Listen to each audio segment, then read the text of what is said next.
Brother, यहाँ पे हमारा माइक खराब हो गया और पब्लिक मीटिंग करना मुश्किल है। जी बिल्कुल ठीक बात है। तो मैंने सोचा कि हम थोड़ा यूपी के बारे में बातचीत कर लें और आप अपना पर्सपेक्टिव हमें बताइए, हम आपको अपना पर्सपेक्टिव बताते हैं, थोड़ी डिस्कशन करते हैं। ठीक बात है, ठीक बात है।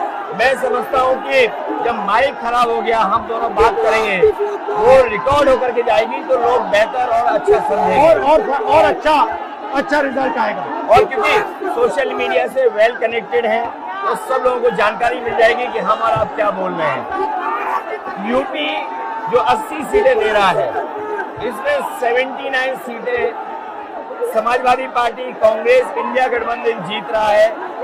एक जो क्यूटो है उसमें हम और आप लड़ाई में हैं। और इस बार क्यूटो नाम कैसे जापान वाला ही है ये क्यूटो, क्योंकि जो प्रधान सांसद हैं उन्हें सपना दिखाया था काशी के लोगों को कि दुनिया की सबसे बेहतर सिटी बनेगी क्यूटो।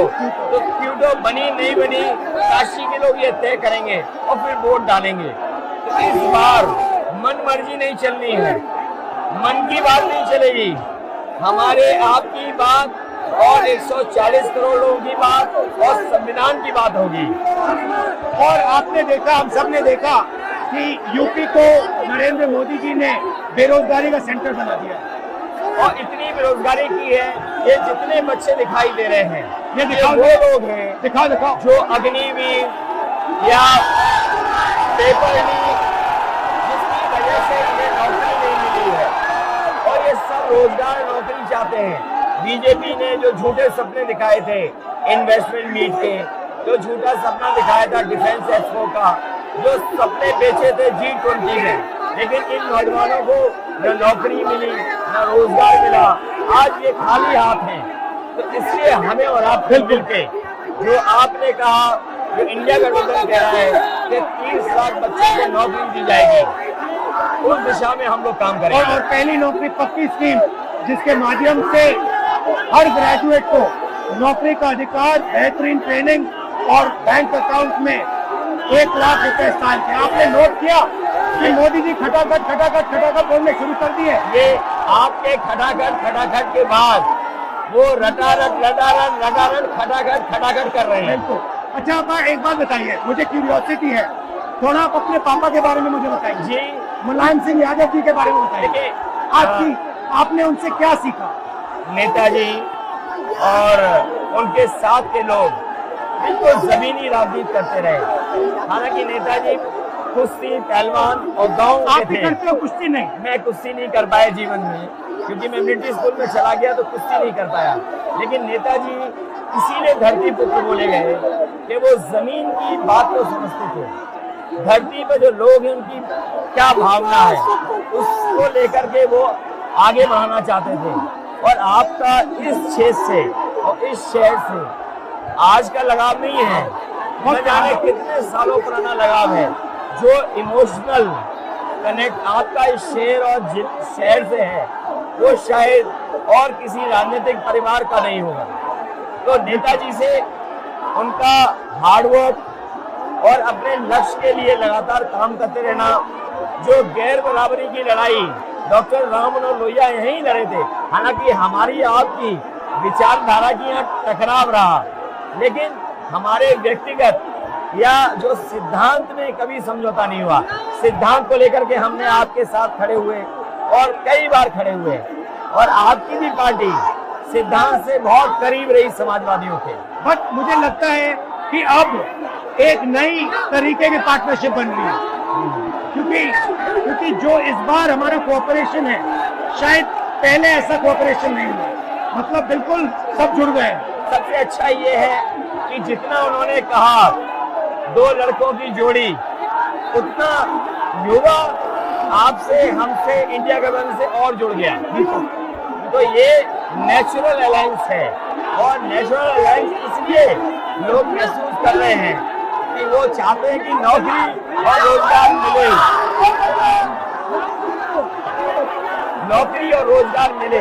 तो ये बड़ी भावना है कि हमसे आपसे ये यूथ कनेक्ट कर रहा है। सबसे बड़ी बात, महंगाई की चोट सबसे ज्यादा इन लड़कों को लगती है। हमारी थिंकिंग है और आपकी भी है कि ये जो 22-25 लोगों को नरेंद्र मोदी जी ने पूरा का पूरा धन पकड़ा है, उसको ठीक करने के लिए जो हमारे युवा हैं, माताएं बहनें हैं, उनको डायरेक्ट बैंक अकाउंट में पैसा देना है। देखिए, ये जो लोगों के पास पैसा पहुंचने से जो अर्थव्यवस्था को लाभ मिलेगा, मैं समझता हूँ इनका भाग्य भी बनेगा और देश की अर्थव्यवस्था ही बेहतर होगी। ये जरूरी स्कीम है कि इनके अकाउंट में पैसा पहुंचे, जिससे थोड़ा बहुत जीवन स्तर इनका भी अच्छा हो। नरेंद्र मोदी जी डिबेट से क्यों डरते हैं? क्योंकि वो सच का सामना नहीं करना चाहते। पूरा उनका झूठ का गुब्बारा है।